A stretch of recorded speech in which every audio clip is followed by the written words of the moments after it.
बाबा कहते हैं, जहाँ लोभ है वहाँ ब्रह्म के चिंतन या ध्यान की गुंजाइश ही नहीं है।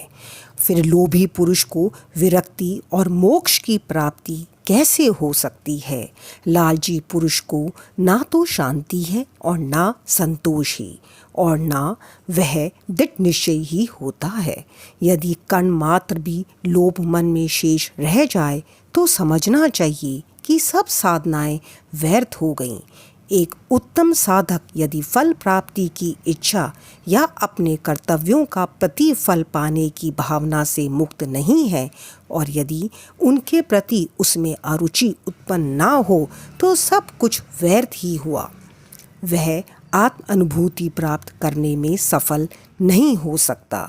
जो अहंकारी तथा सदैव विषय चिंतन में रत है, उन पर गुरु के उपदेशों तथा शिक्षा का कोई प्रभाव नहीं पड़ता। अतः मन की पवित्रता अत्यंत आवश्यक है, क्योंकि उसके बिना आध्यात्मिक साधनाओं का कोई महत्व नहीं तथा वह निरा दंभ ही है।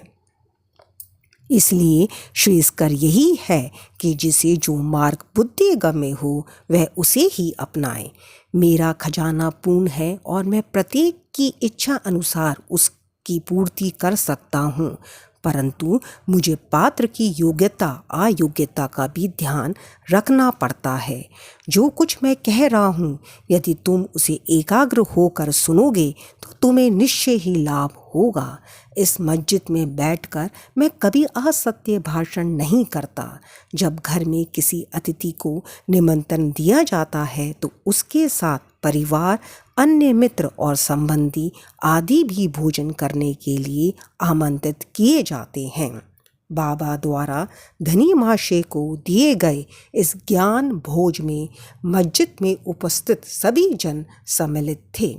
बाबा का आशीर्वाद प्राप्त कर सभी लोग उस धनी महाशय के साथ हर्ष और संतोष पूर्वक अपने अपने घरों को लौट गए। ओम साईं राम।